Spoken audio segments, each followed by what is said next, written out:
when I speak to people about death, I find so many inhibitions that people have. But one needs to understand that if death were the end of everything about us, then life indeed would be meaningless. However, some power within us enables humans to conceive of a hereafter and to sense a connection with the higher universe. Whomever this higher universe you talk, it can be for any religion. If you do actually have a soul, then where does it go after death? And I think this is one fascinating thing which people keeps on speaking to us when they want to understand about the past life, etc. Now, when you need to understand that if you are really keen to understand about your past life, there are multiple questions I'm sure that comes to your mind. What does it look like? What do you do when you get there? Is there a supreme power that actually takes control of yourself, etc., etc. I have done multiple webinars earlier as well, where I have kind of handled these questions. Whilst I resist past life requests most of the time, but at times it becomes important for people to understand that it is also important to do regression therapy. And regression therapy, if done properly, then it gives immense answer to many of your questions which you are unaware. How is it possible to reach the soul through hypnosis?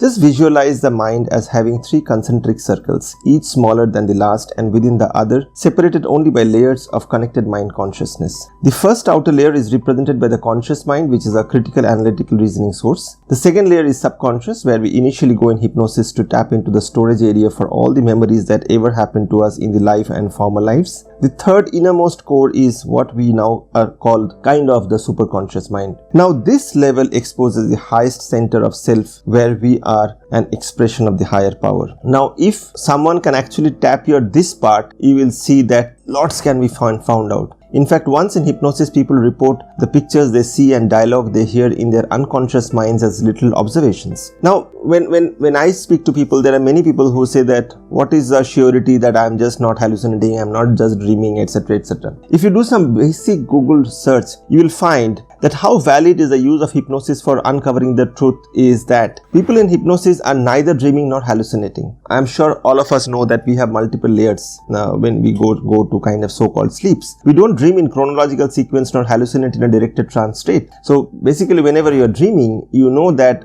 there are multiple different kind of things that keep coming which may not have rational connections with each other. But when someone is placed in trance, their brain waves slow down from the beta wake state and continue to change vibrations down past the meditative alpha stage into various levels within the theta range. Theta is hypnosis, not sleep. Mind you, when we sleep, we go to the final delta stage where messages from the brain are dropped into the subconscious and vented through our dreams. In theta, which I spoke a while ago, however, the conscious mind is not unconscious, so we are able to receive as well as send messages with all memory channels open. Now, this is very, very critical, and you need to understand that if done properly, this actually yields multiple results. And it is very important.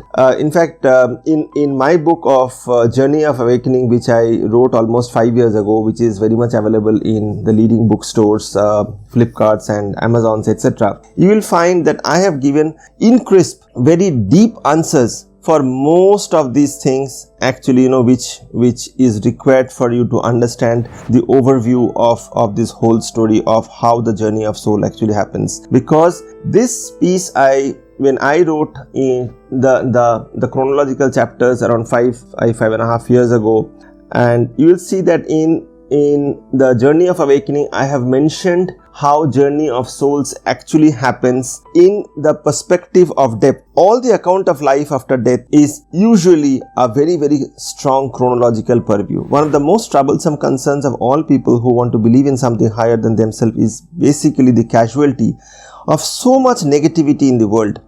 And evil is given as a primary example.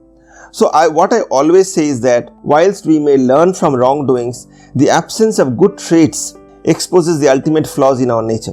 That which is not good is testing us, otherwise we would have no motivation to better the world through ourselves and no way to measure advancement. When I ask my subjects whom I work in these fields about what is their feeling, most of them kind of say that yes, I think they have learned something from the story. And I always say that do not feel guilty of doing something wrong. It's absolutely all right to do something wrong, and that is the reason why you have come here.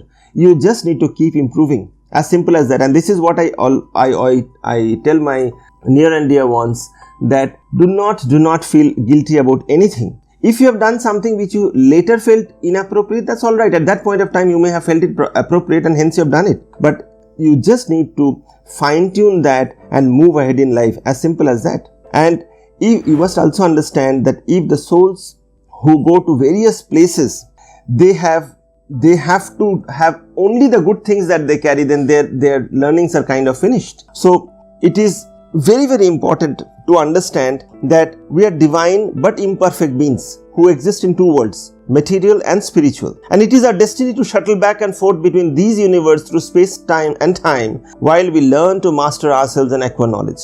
We must trust in the process with patience and determination, and we must also ensure that we keep doing the good things that we feel appropriate and do not repent or lament on anything which is improper that we may have done, because we may have done for some reason that must have given us some learning, which is absolutely all right. And when a soul typically moves and migrates to a different world, then the soul actually understands and goes through a phenomena of understanding of what could have been better and how the soul can actually fine-tune them.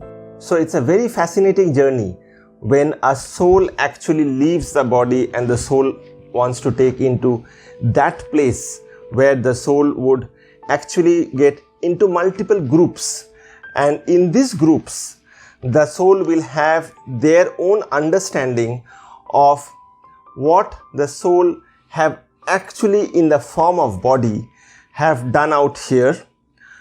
And thereby these groups that they form, or their spiritual guide who is there, they will make them realize phase by phase as to what are the learnings from that. Now mind you, in a spiritual world there is no wrath, there is no there is nothing called that, someone would torture you or someone would abuse you, what we kind of read at times on the spiritual books.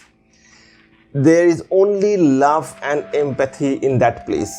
And through love and empathy, it is where you realize and understand. That's a beautiful place to take the journey.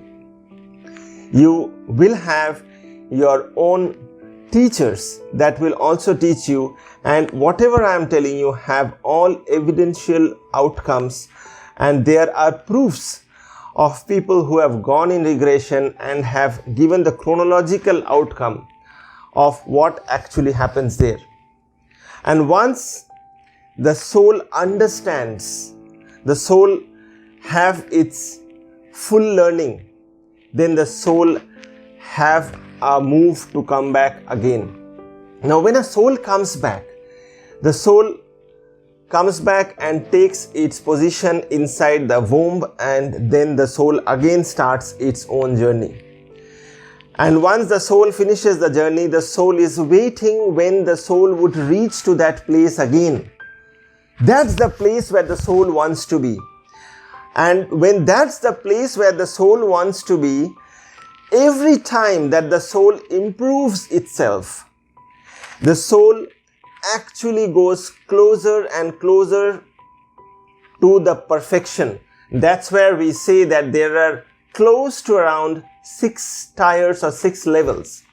By far 2 to 3 tiers is what we have a fair good amount of information. When someone goes to a kind of tier 4, 5 and above, it's more of a spiritual level. So moment you understand in this earthly body that everything that you do, you need to do with lot of love, lot of care, lot of empathy, lot of bliss, lot of scenarios where you cannot harm others consciously, you will see that you will have a better life there. Now, there many a times when we mentor, we understand that there are a lot of subjective statements which are there. For example, for someone, eating non-vegetarian may be cruel. For someone, it's not cruel, it's just a food chain. Now, what is right, what is wrong is how you perceive the things. Today's scientific evidence also have enough outcomes to state that plants do also have pain. If a person comes with an axe to chop a plant, the plant can actually sense, the plant shivers. And when it chops, it's just because the plant cannot spell out, you feel, okay, I may not have done a crime. And if you are chopping a hen or a goat or a lamb or a fish, you feel you have done a crime. That's only because of the little knowledge that you have. Whether you are eating a plant or animal or anything, the perspective of right or wrong doesn't stay like that. What may be right for you may not be right for someone else. What may be right for someone else may not be right for you. But at a gross level, try to do the right things that you feel appropriate. The basic things of not harming others, the basic things of not consciously demeaning others, the basic things of not humiliating, not backstabbing, not doing something that will bring more sorrow to someone else, is what gets in your point to build a better life tomorrow. So you need to build more joy to others, and this joy will cascade back to give you more joy when you actually need. This is not what we have. We have much better outcome when this physical body actually goes up. In fact, in one of the sessions, I did mention that there are 4 stages of death, and how after the 4th stage, the soul actually moves on.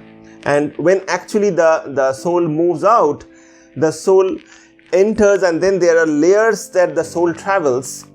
And after a moment and phase of traveling, when the soul finally settles down there, then actually the learning starts. And it's a much deeper subject, and after learning there are various series of activities that actually happens, and thereby once that gets primarily a sense of accomplishment, then the soul comes back again, and then the soul starts the journey. So it's a very fascinating journey that is there, and the basic mantra is not karma, the basic mantra is not anything else. The basic mantra is just be a normal human being, be as much as compassionate that you can, be good to others, and the universe will ensure that only good things comes back to you. Thank you so much.